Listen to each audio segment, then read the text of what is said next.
Coming up on WUFT News, first at 5, shark attacks, one of Florida's main concerns. We bring you the latest findings out of the Sunshine State. Plus, local businesses prepare to take over increasing Valentine's Day demand. We tell you why this Valentine's Day may cost you a little bit more. And we show you how a community is encouraging girls to enter the world of science. First at 5 begins right now. First at 5. From the University of Florida's College of Journalism and Communications, you're watching WUFT News. Welcome to First at 5. I'm Kennedy Mason. And I'm Jake Lynch. Thank you for joining us. We begin tonight with the weather. After a sunny weekend, a cloudy sky has taken over our area. WUFT's Morgan Plotka joins us now with the weather forecast. Morgan, will the sun make a comeback? Yeah, Jake, so the sunshine is really going away tonight because we are getting a lot of rain. Here's a look just right off of I-75, some current storms here in Eltsville and Fort White. And then right by the Gulf of Mexico, we're seeing the same thing in Sewanee and Horseshoe Beach, where we're going to get a lot of rain coming in. Now, current radar is looking to be really stormy in north central Florida. So we are seeing some rain coming in later this evening. And then we are going to see a marginal risk isolated just by Lake City and a scattered slight risk up in Tallahassee of thunderstorms and rain. That rain will be going away later this evening with cooler temperatures. Back to you. Thanks, Morgan. An online investigation shakes the local community as it leads to a child pornography arrest in Marion County. Officials say a special agent from Homeland Security identified a computer that had downloaded material involving child abuse in Marion County during an investigation on its distribution. Marion County Sheriff's Office Major Crimes Against Children branch took over the investigation. Officials provided the internet provider with a subpoena and identified William Amuzini as the computer's owner. A search warrant on the computer confirmed the existence of files depicting minors engaging in sexual activities with adults, according to officials. Amuzini was arrested and is held at Marion County Jail without bond. Marion County Fire Rescue officers were busy over the weekend with a boat accident. A boat with 4 people aboard hit a man strolling down the Ocklawaha River in his fishing boat on Saturday morning. Officials jumped to action and rescued the boat, which was capsized. The man who was taken away by the water suffered severe injuries, according to officials. Officials say he was taken to the local trauma hospital. 10 people died last year due to what researchers refer to as unprovoked shark attacks. While the attack numbers haven't changed much, researchers I spoke to found that the decline of shark populations impacts humans the most.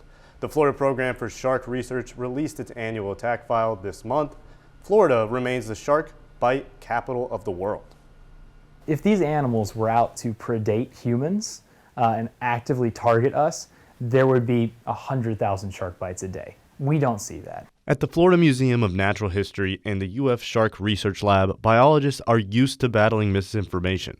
That is why the research team spends their time compiling the International Shark Attack File, the world's only comprehensive list of all shark attack bites since the 1950s.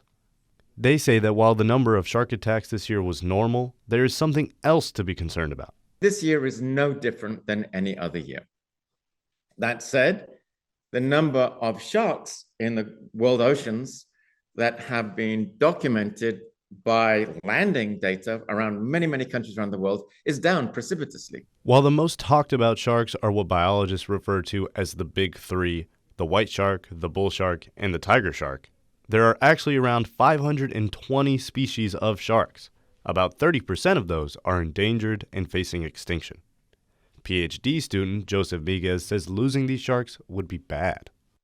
Without that top-down pressure from sharks, you don't have the same nice, good working habitat. They're an integral part of that ecosystem. You have to have sharks. Even though these sharks are important, their perceived danger tends to overshadow any of their positives. It's an important distinction to make that it's not just the size of the shark that makes it dangerous. It's the type of teeth it has. This shark had teeth that was meant to crush its victims. This shark has teeth that is meant to slice, which is more dangerous for people. Safety for people really boils down to knowing your surroundings. I would highly recommend that people just, if you're going to spend time in the water, just understand that you're sharing that space with these animals. The hope is that the shark population can be maintained while keeping people safe. I was told other ways to stay safe in the water are to select beaches based on safety, not going to swim at dawn or dusk, and not being in the water by active fishing sites. The Florida Department of Agriculture is shining light on the green spaces of Florida that remain dark overnight. A Senate resolution recognizes today as Florida as Wildlife Corridor Day, recognizing the impact these lands have on environment, culture, and natural resources. Wildlife Corridors connects protected lands and habitats for native flora and fauna. The Florida Wildlife Corridor Foundation covers more than 17 million acres. Valentine's Day is coming up, and flower shops prepare for the busiest day of the year. Yes, WUFT's Alex Land finds out why this Valentine's Day has been especially hectic. Valentine's Day preparations are in full swing for flower shops all across the nation. With the holiday being on a Wednesday this year, many businesses, like the one behind me, are busier than ever.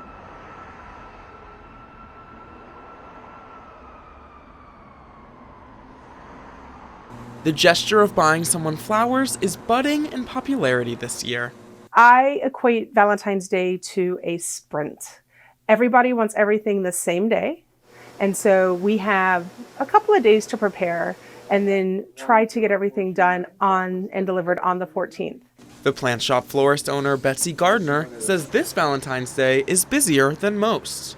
This year is the year where Valentine's Day is on a Wednesday, which means it should be the busiest Valentine's Day out of all of them because it's in the middle of the week. Betsy says many couples cannot make extravagant plans or go out of town. Her small business had to purchase extra products, rent a refrigerated trailer, and work overtime on weekends to keep up with the demands of customers. Valentine's Day draws in more flower sales than any other day of the year. According to the Society of American Florists, 30% of all floral purchases are made for the holiday. Chaos. Chaos is the word I would use. Why do I do this work? Because I'm crazy. No. I like making people happy. So we get to experience everyone's emotions all the way from their happiest day to their saddest day. And flowers and plants help with those emotions. Emotions that will be felt on this upcoming holiday. The Valentine's Day spirit is blossoming, so florists suggest getting your orders in as soon as possible. Reporting live in Gainesville, Alex Land, WUFT News. Residents from 2 local communities will take the time to reflect about their city's progress and hear more about future plans. The city of Newberry is inviting its local community to its annual State of the Address on Tuesday. Residents will hear about the city's accomplishments and what projects will be prioritized in the upcoming year. Doors will open at 6:30 p.m. with Mayor Jordan Marlowe addressing the public at 7. Restaurants and food vendors will be on site for those waiting for the event to start. The event is free and open to the public. In Gainesville, Mayor Harvey Ward will address residents about the city's progress towards its future goals and long-term vision. The annual event will take place at 10 a.m. at the Santa Fe College. If you are unable to attend, the WUFT News will have it covered for you. You can tune in to our newscast that evening to hear about what's in store for Gainesville. Applications are open for an Ocala program that allows its residents to dive into the depths of the city's government. The city's academy applications are open to those who want to discover every facet of the city of Ocala's government. Participants will meet city officials and visit local offices, including Ocala International Airport and Ocala Police Department. The program lasts 11 weeks with the participation of only 8 sessions required to successfully complete it. Applicants must be at least 18 years of old and either live or own a business in Marion County. For more information, you can get in contact with the city manager at 352-401-3977. Coming up on WUFT News First at 5, an event highlighting the importance of women in STEM took over a Gainesville museum. We take you there when First at 5 returns. Please stay with us.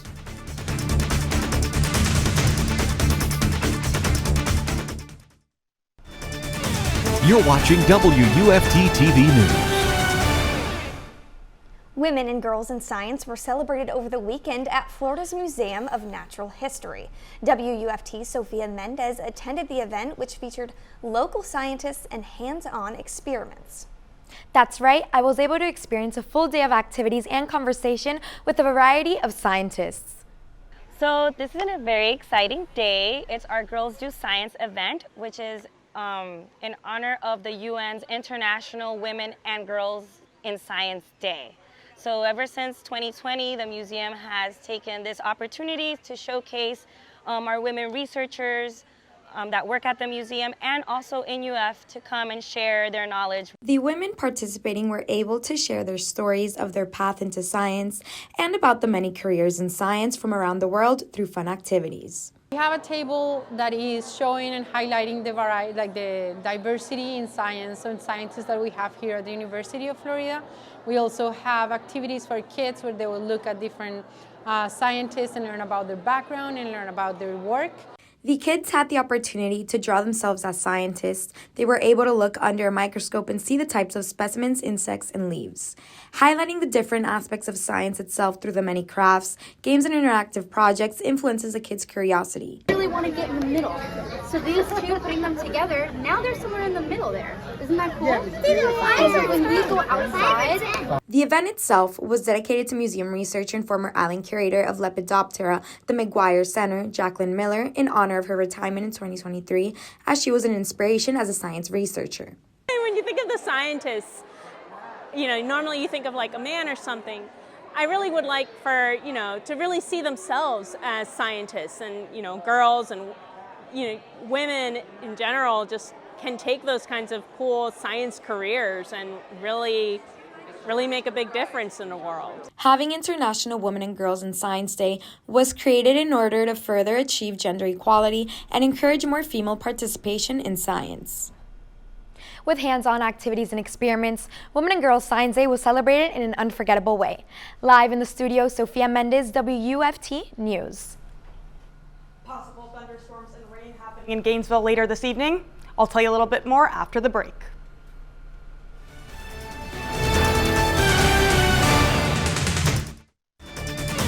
You're watching WUFT-TV News. It's looking pretty gloomy outside right now. Here's Crystal River. A lot of clouds in the sky, a lot of dark clouds. We're getting ready for that rain to come into Gainesville this evening. Now, here's a quick look at our temperatures. It's 77 degrees in Gainesville, 79 degrees in Ocala, 79 degrees in the Villages. And that's going to stop later tomorrow morning when we're going to see temperatures drop 51 degrees in Gainesville, 53 degrees in Ocala, and 54 degrees in the Villages. Now, coming up, we got a very stormy evening, a cool and dry week, and then we're going to see some weekend rain. Now, let's have a look at our current radar right now. There's a low pressure system happening just north of Atlanta. That's bringing rain coming into north central Florida. We're going to see some rain happening later this evening. That should go away later this evening and overnight, where we're going to see cooler temperatures happening. Now, we are seeing a severe risk. Here's a scattered slight risk near Lake City, where there's primary hazards of damaging wind and isolated tornado. Now, we're also seeing an isolated and marginal risk just up of Tallahassee. That could go away possibly later. Now, here's a look at our evening schedule. We got some thunderstorms and rain possibly coming at 7 p.m. It's going to be 71 degrees later that evening, and then the rain will most likely continue and end towards 11 p.m. Now, here's a look at the rest of the evening. We got some rain coming in later tonight, and that's going to stop, bringing cooler temperatures overnight. Now, a future track is going to bring us some cooler air because of that rain, that moisture. It's going to bring some cooler air later tomorrow morning. Here's Tuesday tomorrow morning with the cooler air. Now, a look at our 7-day outlook. We are seeing temperatures fluctuate a little bit. That rain's going to stop and then come back later this weekend, and temperature is going to drop to the 60s. Back to you. Gator fans showed up and showed out while the Florida Gators men's basketball team put the SEC on notice Saturday, putting them in the conversation for the NCAA tournament. Coming off a bye week and reflecting on last weekend's loss against Texas A&M, the Gators put on a show in the sold-out O'Connell Center Saturday. Stick around after the break for my report.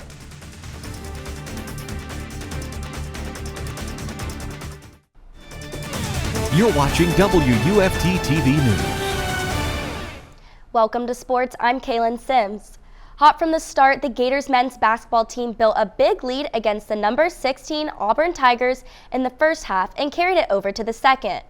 At the end of the first half, the Gators were up 16 points and began the second half with an exciting start that put them into a huge lead. The first 6 minutes into the second half, the Gators played hard, scoring 22 points.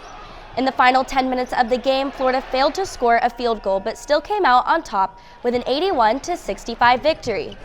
With LSU officially on the clock, Florida head coach Todd Golden says the key to success is consistency. You know, we got to stay consistent, man. We got to make sure that we have a similar effort. And, you know, our expectation going into every game, especially at home, is to win. You know, so I think we got to make sure we have a similar effort to what we did on Saturday for us to say we're kind of happy and satisfied. But meanwhile, Sunday afternoon on the road, the Gators women's basketball team faced the Mississippi State Bulldogs. Florida put on a good offensive performance with 5 of their players scoring in double figures. The Gators defeated the Bulldogs 90-70, getting their first SEC road win in the process. Up next, they will take on Ole Miss in the O'Connell Center Thursday. Friday night, the number 6 Florida Gymnastics celebrated the 18th annual Gators Link to Pink presented by UF Health with a sold-out crowd against Arkansas. Starting off strong, the Gators scored their season best on vault with a 49.475 total. The final 3 competitors on vault all scored 9.9 or higher. Florida's Leanne Wong shocked the O'Connell Center with her perfect 10 on the uneven bars, making this the first 10 of her junior season and her 7th as a Gator. All around, Wong reached her season best score of 39.725, with Anya Pilgrim right behind her at 39.60.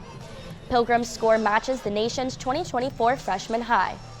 Florida defeated Arkansas in Friday's meet and will continue the SEC action on the road next Friday at Missouri in a quad meet.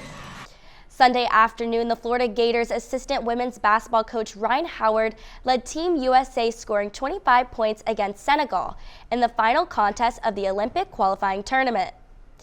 USA head coach Cheryl Reeve commented on Howard's outstanding performance, saying she was really impactful in her 15 minutes with 25 points. Need to be ready at the drop of a hat if you go in, and Ryan did that for us. Team USA remained undefeated in the 3-game run, beating Belgium 81-79, Nigeria 100-46, and Senegal 101-39. Over the weekend, high school boys basketball competed for the district champion title. Saturday, the Hawthorne Hornets had a very productive weekend as they ready themselves for postseason play. Hawthorne managed to take care of business all weekend long, starting with a dub against Fort White and finishing with a win against rival Newberry 76-74. Williston made light work of Chiefland, racking up a 40-point lead in the process. The Gainesville boys managed to outlast the Buchholz Bobcats to finish things off, beating them 48-46. As for the women, some strong performances across the board helped seal the deal as district champs. You are not getting deja vu. Both the boys and girls Hawthorne teams managed to pull off the win against Newberry. Oak Hall and Countryside Christian had low-scoring affairs, with Countryside taking it, while Lincoln went down to the wire with Gainesville, with the Trojans narrowly coming out on top 51-49. In some NBA news, Miami Heat's Jimmy Butler has stepped away from the organization for an indefinite period of time following a death in the family. Thank you for that sports update, Kaylann. I just loved hearing about the Super Bowl. I know a lot of Americans didn't show up to work today because they think the day after the Super Bowl is not, or should be, a holiday, I should say. We're going to do one last check of the weather. Yes, so the temperatures are going to fluctuate a little bit. It is going to be a little bit higher on Thursday and Friday, and then Saturday, Sunday, it's going to bring that weekend rain and with cooler temperatures. Back to you. Thanks, Morgan. BBC World News is next, and the PBS News Hour is coming up at 7. But your Florida news is always on at WUFT.org. Have a great night.